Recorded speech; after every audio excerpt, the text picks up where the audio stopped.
In this video, I'm going to be talking about my Facebook ad philosophy, okay? And this is what I call my optimization funnel. Now, before we start, I talk about Facebook ads as a philosophy, which sounds kind of grand, but the reason I talk about it like that is that there are so many different ways that you can apply the different tools and the different optimization strategies and the different techniques that Facebook opens up to you. Okay, there's a whole toolbox of different things you can do with Facebook advertising, and there's loads of different ways you can fit it together. So it's important to realize from the outset there is no one specific way that is the best way. The landscape is always changing. So for that reason, I'm going to talk about my philosophy, which is my overall thinking around Facebook ads, because if you have an understanding of the way the different tools fit together, that means that you can be dynamic yourself. That means you can change when the situation changes. It means you're not tied into the same way of doing things, okay? So rather than presenting an exact do this breakdown of how to get results, I'm going to start off by talking about the overall philosophy, and then we'll break it down a little bit further and I'll show you how to go about setting up the ads, okay? So to start off with, the overall concept, what I'm looking to do when I advertise on Facebook, number one and most importantly, is I want to let Facebook find my buyers, okay? I don't want to assume that I know who my buyers are. I want to let Facebook do the work. And Facebook advertising has matured to a point now, with all the tools that I'm teaching you to use in this course, it's reached the point where Facebook will go out from a very large group of people and actually find your buyers for you if you apply the tools in the correct way, okay? So that's the first thing I want to do. The second thing, I want to run long-term campaigns, and by this I mean think about months and not days, okay? So this is a different thing altogether than running a week-long or a 10-day long Teespring campaign, for example, where you literally throw as much traffic as you can at one product over a very short period of time and reach burnout point with that, and then have to start again from scratch, okay? With my product campaigns, I want to sell long term, so I want the same product to be selling over and over for months on end with as minimal input from me as possible, okay? I want to use Facebook's inbuilt ad tools and algorithms to my advantage. So I've broken down all of the different things you can do with ads, the different ad types, the different optimization techniques and the different tools, and I've worked out how to make those work to your advantage as a store owner, okay? And by that I mean the following. So this is the funnel. I want to move from prospects, who are the initial audience I show my ads to visitors, so those are the people coming to my store, to those with purchase intent, so those are who come to my store with some intention to purchase, and from there to buyers, so those are my customers. So I want to move through those phases of the funnel as efficiently as possible. So assume that at the top end of the funnel, when I enter a market I've never ever sold in before, I'm going to have a lot of prospects. I'm going to want to siphon that all the way down and cream off the buyers at the bottom as smoothly and efficiently, and by that of course I mean time as well as cost efficiently as possible. And I'm going to be making use of targeting tools such as the Audience Insights tool on Facebook in order to funnel people into the top of the funnel. I'm going to be making use of the pixels like I've taught in an earlier section of this course, and I will expand upon in the advanced Facebook tracking section later. So that's the view content, add to cart and purchase pixels. I'm going to be using Facebook conversion optimized ads, and then Facebook custom audiences and Facebook lookalike audiences, okay? So let's step into the first stage of the optimization funnel.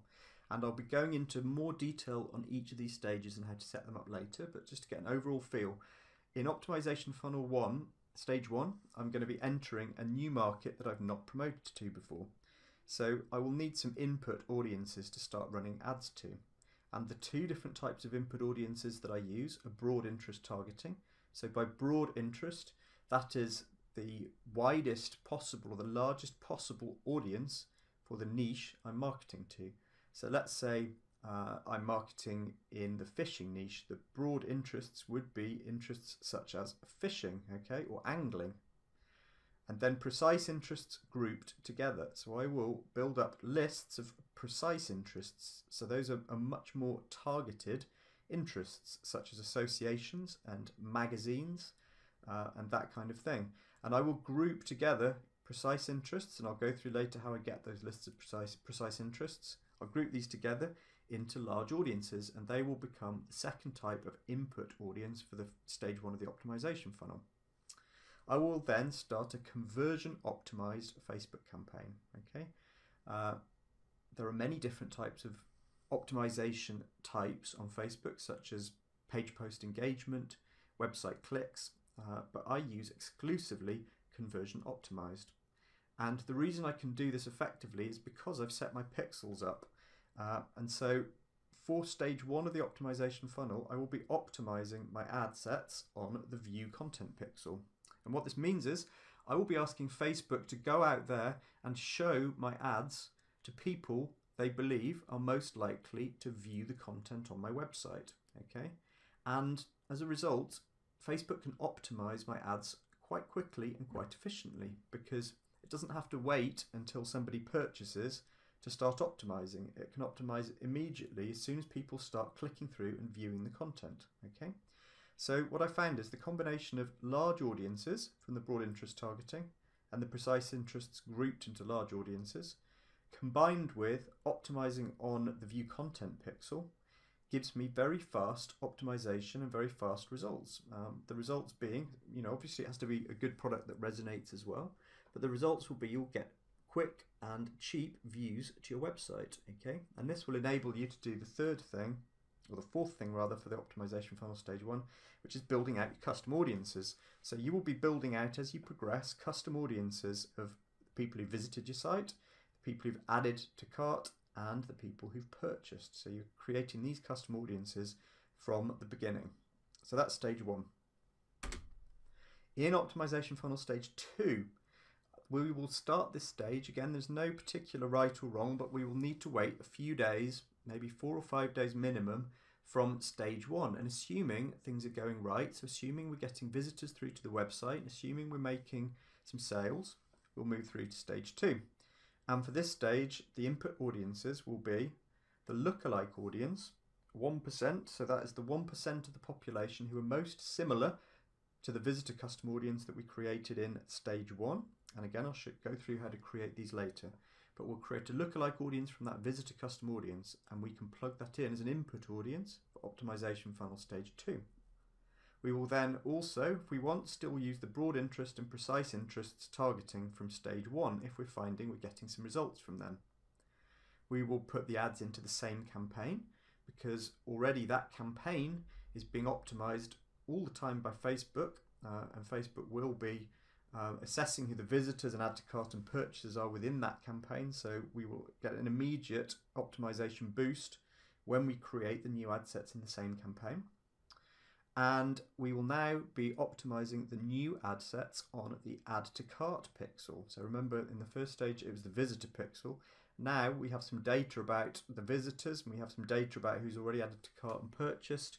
We can start to optimize on the add to cart pixel. So we'll let that stage run for another few days, okay? And after that, we should be now getting some great data building up on who our visitors and add to cart and buyers are. And we will go about creating a lookalike audience at this point from the add to cart custom audience. And we can feed that in as an input audience for stage 3. And we can keep the audiences that we fed into the previous stages as well. So that's the lookalike audience built from the visitor custom audience, plus the broad interest targeting, plus the precise interests, and essentially all of the audiences that have already proven to work, we will stick with. Again, we'll put all of the new ad sets into the same campaign to make use of the campaign level optimization. And finally, we will now be optimizing the ad sets on the purchase pixel. So our campaign is starting to mature. We've got some great data building up on our pixels. We can optimize at this stage on the purchase pixel. Okay, so this is the philosophy of the 3 stages of the optimization funnel. And once all of this has happened, the only thing left is to scale for long-term sales. Okay, so now I can take all of the input audiences I've already created. We can start expanding our lookalike audiences. So we can go all the way from the 1% to the 10% lookalike audience, which is the 1% of people who look most like our target or our seed audience, all the way up to the 10% who look most like our seed audience. So we have 10 different lookalike audiences. We can build those lookalike audiences from the visitor, add to cart, or purchase pixel. So using all of those combinations, we actually have 30 different lookalike audiences we can test. And of course, we stick with the broad interest targeting, precise interests grouped together. And once the campaign is mature, we can even start to just target on demographics if we want. So forget interests altogether and just target the demographics that appear to be winning. So we can really broaden out our audiences. All new ad sets are going to go into the same campaign. We can optimize ad sets either on the add to cart, which is often the best way if you're really broadening up the audience because it will optimize faster, still with buying intent of course, or the purchase pixel. And my method involves starting 4 or 5 new ad sets every few days. There are, again, no hard and fast rule. If a campaign is doing particularly well, I may start more than 4 to 5 new ad sets. And by every few days, what I normally mean by this is every 4 or 5 days. So a couple of times, once or twice a week, I will go through a process of adding new ad sets. So I'll look at the ad sets that are working already, and I will build new ones on large audiences, low budget. I will then kill any ad sets that haven't performed over the previous 7 days. And by haven't performed, what I mean is I will look at how much revenue they've brought in and what the cost per purchase is. And when an ad set falls below breaking even on the front end ad for me, which normally means I'm spending $15 to get a conversion because my average order value in the store is $30, of which about 15 of that is on the buying the product itself.